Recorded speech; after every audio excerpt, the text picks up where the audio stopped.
संबंध।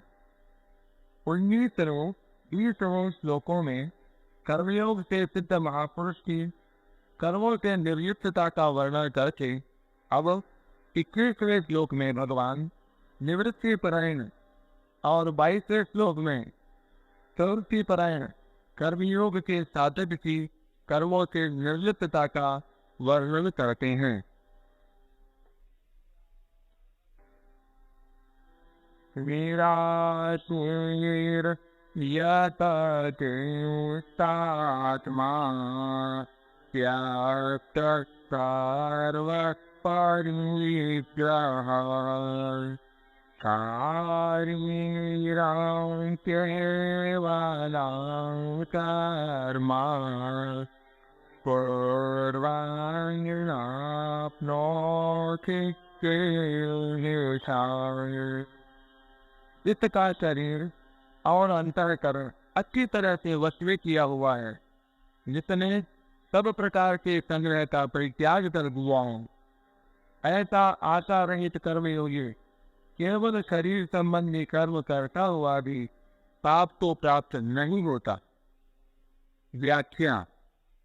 यतचित्तात्मा संसार में आशा या इच्छा रहने के कारण ही शरीर, इंद्रियां, मन आदि वशीय नहीं होते। इसी श्लोक में निराश्री पद से बताया है कि कर्मयोगी में आशा या इच्छा नहीं रहती, अतः उसके शरीर, इंद्रियां और अंतःकरण स्वतः वशीय रहते हैं। उनके वश में रहने से उसके द्वारा व्यर्थ की कोई क्रिया नहीं होती। सर्व परिग्रह। कर्मयोगी अगर सन्यासी है तो वह सब प्रकार की भोग सामग्री के संग्रह का स्वरूप से त्याग कर देता है। अगर वह गृहस्थ है तो वह भोग बुद्धि से अपने सुख के लिए किसी भी सामग्री का संग्रह नहीं करता। उसके पास जो भी सामग्री है उसको वह अपनी और अपने लिए न मानकर संसार की और संसार के लिए ही मानता है तथा संसार के सुख में ही उस सामग्री को लगाता है। भोग बुद्धि से संग्रह का त्याग करना तो साधक मात्र के लिए आवश्यक है। ऐसा निवृत्ति परक श्लोक गीता में और कहीं नहीं आया है। छठे अध्याय के 10वें श्लोक में ज्ञान योगी के लिए और 18वें अध्याय के 53वें श्लोक में ज्ञान योगी के लिए परिग्रह का त्याग करने की बात आई है, परंतु उससे भी ऊंची श्रेणी के परिग्रह त्याग की बात त्यक्त सर्व परिग्रह पद से यही आई है, क्योंकि परिग्रह के साथ सर्व शब्द केवल यहाँ आया है। 12वें अध्याय के 19वें श्लोक में भक्ति योगी के लिए अनिकेता पद आया है, पर वहाँ इसका अर्थ निवास स्थान में ममता आसक्ति से रहित होना है। निराश्री। कर्मयोगी में आशा, कामना, प्रिया, वासना आदि नहीं रहते। वह बाहर से ही भोग सामग्री के संग्रह का त्याग करता हो, इतनी ही बात नहीं है। प्रत्युत वह भीतर से भी भोग सामग्री की आशा या इच्छा का त्याग कर देता है। आशा या इच्छा का सर्वथा त्याग न होने पर भी उसका उद्देश्य इनके त्याग का ही रहता है। शारीरं केवलं कर्म कुर्वन्। शारीरं कर्म, शरीर संबंधी कर्म के दो अर्थ होते हैं। एक तो शरीर से होने वाला कर्म और दूसरा शरीर निर्वाह के लिए किया जाने वाला कर्म। शरीर से होने वाले कर्म की बात 5वें अध्याय के 11वें श्लोक में भी आई है, जिसका तात्पर्य हो कि सभी कर्म केवल शरीर, इंद्रियां, मन, बुद्धि के द्वारा ही हो रहे हैं, मेरा उनसे कुछ भी संबंध नहीं है। ऐसा मानकर कर्मयोगी अंतःकरण की शुद्धि के लिए कर्म करते हैं, परंतु यहाँ आया श्लोक निवृत्ति परक है, इसलिए यहाँ उपर्युक्त पदों का अर्थ शरीर विवाह मात्र के लिए किए जाने वाले आवश्यक कर्म यानी खान पान, शौच, स्नान आदि मानना ही उपयुक्त प्रतीत होता है। निवृत्ति परायण कर्मयोगी केवल उतने ही कर्म करता है जितने पे केवल शरीर निर्वाह हो जाए। नापनोति कई विषम, जो कर्म करने अथवा न करने से अपना किंचित मात्र भी संबंध रखता है, वह पाप को अर्थात जन्म मरण रूप बंधन को प्राप्त होता हो।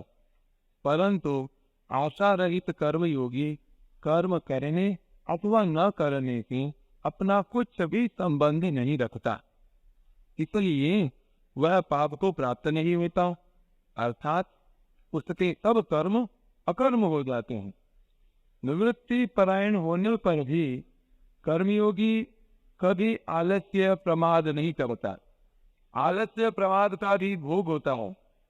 एकांत में यूं ही पड़े रहने से आलस्य का भोग होता है और शास्त्र विरुद्ध तथा निरर्थक कर्म करने से प्रमाद का भोग होता है।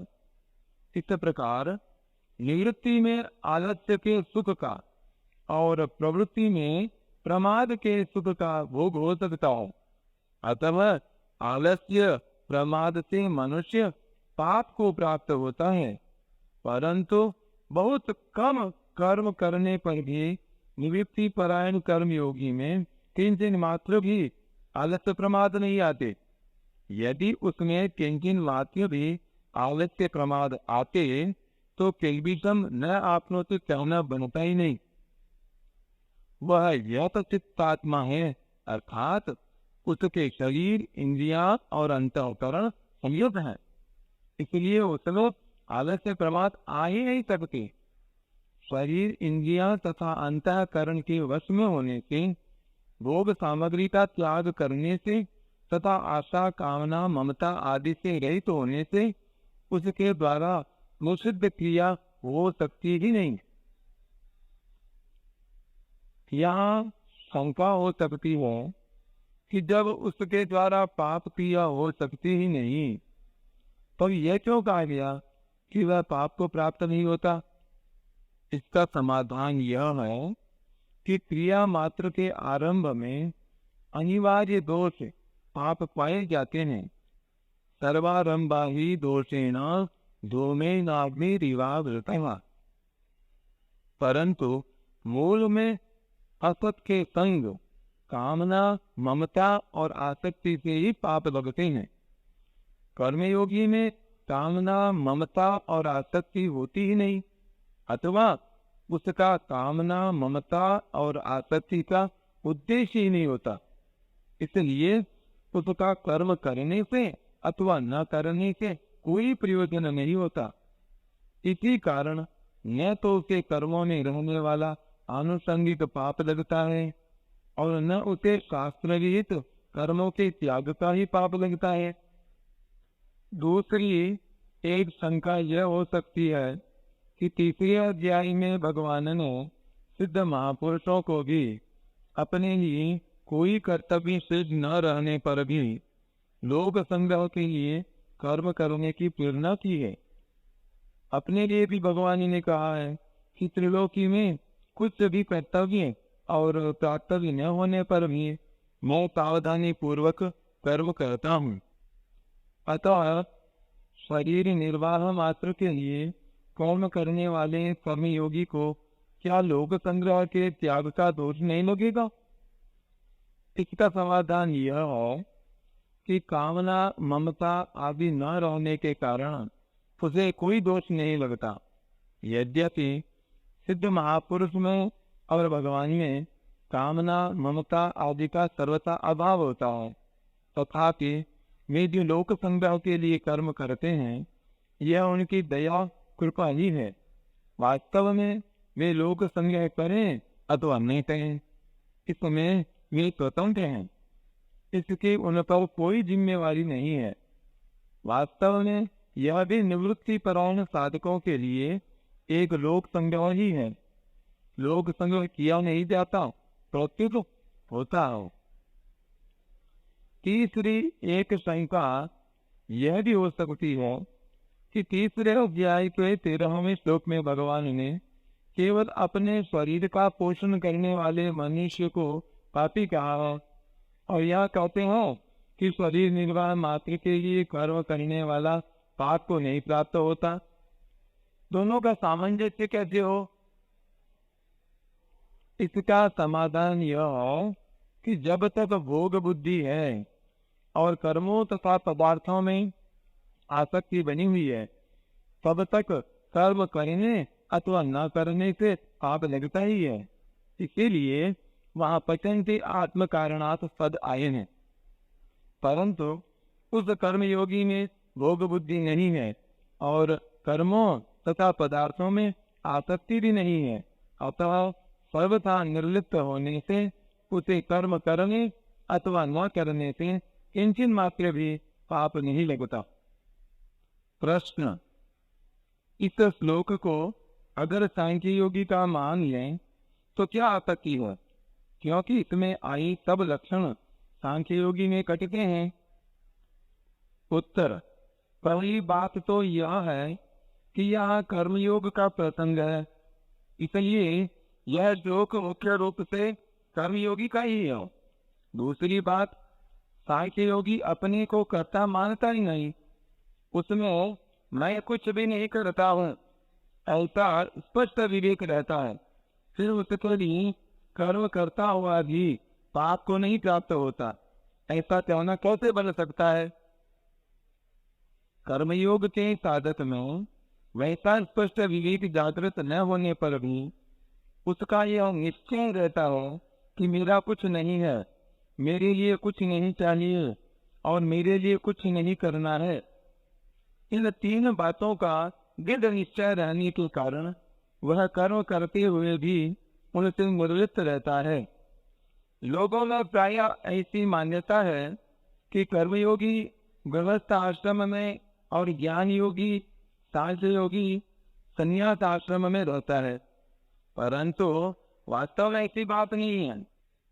जिसे शरीर से अपनी अलग सत्ता का स्पष्ट विवेक हो वह ज्ञान योगी ही है, चाहे वह गृहस्थ आश्रम में हो अथवा संन्यास आश्रम में हो। इस समय इतना विवेक नहीं है पर उपर्युक्त तीन बातों का निश्चय पक्का है, वह कर्मयोगी ही है, चाहे वह गृहस्थ आश्रम में हो अथवा संन्यास आश्रम में।